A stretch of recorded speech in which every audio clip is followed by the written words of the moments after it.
Mr. Paul. Thank you, Mr. Chairman. Shortly after 9/11, we passed the resolution that gave the authority to the President to go into Afghanistan. And the mission then was stated fairly clearly was to go after the al-Qaeda and Osama bin Laden. I would suggest that our mission has changed, and now there's mission creep, and we're not even talking about what we went in there for. There's Osama bin Laden. Now we have occupation, and now we're involved with nation building, and now we want to expand it into making the world safe from drug dealers. And quite frankly, I think we're going down the long path, which doesn't look too productive. A picture of Afghanistan has been painted, I think, overly optimistic. If you read the newspapers, what you're talking about doesn't even exist from the reports that I read about what's really going on. And when you hear about Doctors Without Borders leaving after having been there through the Russian occupation, the UN wants to leave. There's protection of the president is very precarious. We don't know what will come of that. The airport's getting bombed. There's estimates that 90% of the country, at least a very large percent of the country, is under the occupation of the Taliban and the warlords.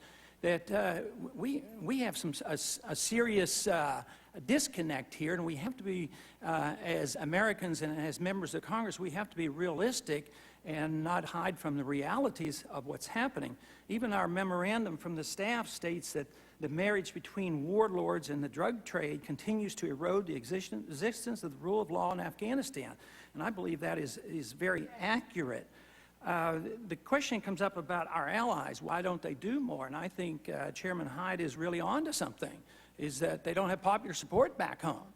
You know, in a way, we're working real hard for an election. Like, even an imperfect election is going to solve all our problems. Just have an election. Of course, if we have an election in Iraq and we get a radical Shiite, we're not going to be happy, and we're told that won't happen. But here we are waiting and begging and pleading and struggling for an election at the same time when our allies have an election and they have a democratic process and they say, we don't want to go in there, then we hound them for not doing what we want. So I don't know if we can have it both ways. And I think that it is correct that they're not there because the democratic process in those home countries of our allies are saying, you know, is this worth it all? And my question is, if we start admitting the truth, which I think ultimately your position or our position of those who have great concern, it won't matter. The truth will come out in the end. But if the truth is that things are tough, what would it take? What would it really take? Because I realize we will not go back to the original mission and abide by the terms and go after the al-Qaeda and Osama bin Laden because we're off even nation building elsewhere.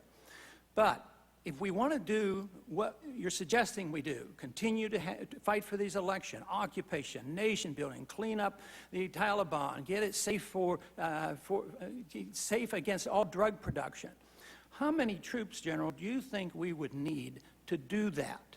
I mean, how many would it take, honestly?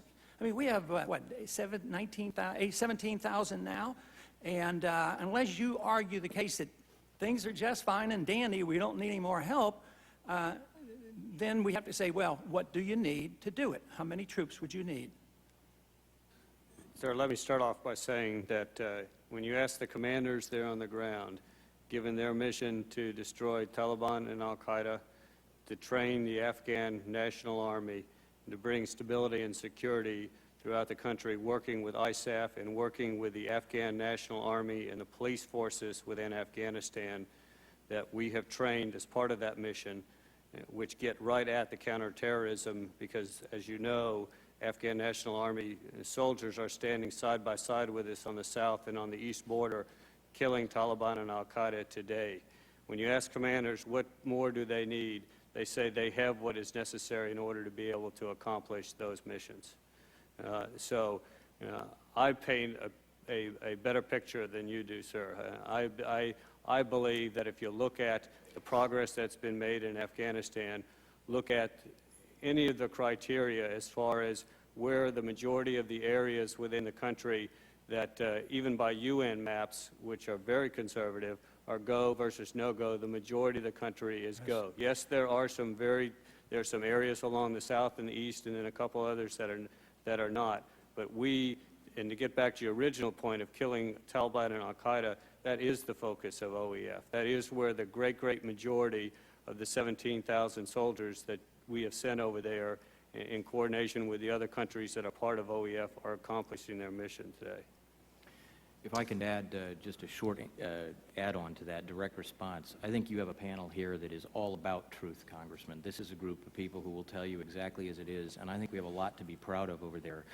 We can go, if you want, province by province. We can walk through program by program, but it is a fundamentally different place. We have run a lot of the terrorists out of business or killed them. We are training and moving a structure toward democracy. And I just want to hit your 3 points. The issue about an election, why is it magic? Well, you know, the beauty of democracy is that legitimacy and authority will flow from that election and from the National Assembly. And it is an incredible thing to be pushing toward. It will no doubt be imperfect. Elections are always imperfect in some way or another. But the reality is it puts the people in charge. And that is the beauty of it, because legitimacy flows. And that will cause the central government to have greater authority over the provincial governments and to begin to move the ball forward. That is extremely important for us on the justice sector and on the counter-narcotics. On the drugs and the mission creep, I wouldn't call it mission creep at all. I would call it a realistic assessment. Again, we're all about truth of what is going on there and why it is very important to understand that the revenue flow to some of these very individual nodes, maybe a dozen total, very wealthy warlords / drug traffickers, and of course the extremists, is coming out of drugs. But let's again be realistic and clear about it. Only 8% of the cultivated land in Afghanistan today is dedicated to poppy.